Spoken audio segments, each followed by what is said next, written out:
see, but this is the, let me get the orientation around there. Your main screen, it's a lot like an iPod in that, or an iPhone in that respect. Nothing unusual about that. What you look for on this is you assess the iPad going forward and whether it's really interesting or not. You look for media applications, and they're very much a mixed bag right now. For example, the Wall Street Journal application, I think, is a disaster. It's not optimized for a Wi-Fi connection, which is not always as robust as you might like, and it takes forever to load. I don't even use it anymore. Even though I love the Journal, I've gone back to other ways of consuming it. You can see it's a black screen, so it's functioning like a mirror right now. If I go back to USA Today, they've done a brilliant job with their application. They've optimized it to the available bandwidth. They've done a great, I'm on a really scrawny Wi-Fi connection, by the way, folks. So this thing's just barely connected right now, and it's still loading it up in relatively good speed. You scroll up and down here to get your articles. You've got your various sections like money and leisure and all of that. You've got pop-ups that break away like this for weather. I've got my weather locations memorized in here. There's Vegas, there's San Francisco. Click back out. Of course, they do now, but they will add more and more embedded video, embedded audio, embedded rich media, if you will. Up here are the various sections. There's money, there's life, there's sports, the ones that you're familiar with on USA Today. They've done a very good job of turning the newspaper into a media property. That's where they start to come after us being broadcasters. I come from broadcast, so I always feel like it's us. They are becoming less. Newspapers and periodicals, I think, will be the first to break out of their hole, to become less of something that's defined by, oh, that's a magazine. Oh, USA Today is a newspaper. KGO is a television station. WCCO is a TV station or radio station. Those old silos, just like when I was talking about an OTT, are going away. You're a media brand. You're not a TV station. You're not a radio station. That's a detail going forward. And you've got guys like these coming at you who are going to be sources of media, audio, video, social networking, interactivity, and to some degree local content. It's not their forte, but there's a lot of entertainment content in here, a lot of content of all types that cuts across all barriers of people in every zip code and every DMA. This is one thing I want to show you here. This is here's Netflix.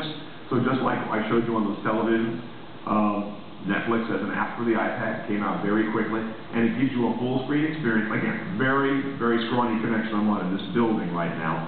But here is your Netflix queue. It looks a lot like the one you go to on the web, and you can browse the DVDs you've got rented. You can look at your queue. You can still do all your DVD activity, but you can also go to the most interesting tab up here, which is Watch Instantly, and that's where I've got this one movie checked out right now called The Dark Corner. Some interesting film noir thing. And it buffers away for a moment, and then it starts to stream, turning this thing into a very nice on-demand television, as long as you've got Wi-Fi. Coming up later this month, there'll be a 3G version. That's the one that has the wireless broadband like your smartphone has. That'll be coming out in just a couple of weeks. It's $130 more for that device, and of course you got to buy data for it, $30 a month for unlimited data. This isn't going to, there we go, starts to play now. Our bandwidth here isn't going to hold that up. So I'm looking at this first and foremost to watch media companies get on it and break the boundaries of what kind of media they are traditionally and let that go, number one. And number two, watching for the advertising that's going to explode. I just finished a road show for 2 months talking to all the major advertising agencies around the country. And I've been doing this for years, going out to visit them every year, usually February, March. I have never seen so much focused interest on a device, more than the iPhone. As much or more than the iPhone. This has got everybody's attention in the media communication space, people who plan advertising, buy advertising, and are doing creative for advertising. This is not going to take the lion's share of any watching or listening anytime soon. The most optimistic predictions are 13 million sold this year. Others go down as low as 3 million sold. Both of those are probably a little bit off. Let's say 7 to 10 million get sold this year. We need a number of years for these to become a really major media base. The iPad isn't the only one. Look for tablets coming out that run Windows a little later on this year in what needs to be very iPad-like. It can't be like a Windows computer without a keyboard. That's not cool. It's got to be like this.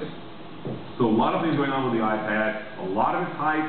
I think that's the distillation that I've given you is what's important here. Breaking media boundaries. The computer that fits all the other places where you don't want to have a laptop and a smartphone's too small. And for an audience that doesn't do that, they don't run around with a notebook and they're not iPhone geeks. But they do appreciate the web life. and web media. That's where this thing goes.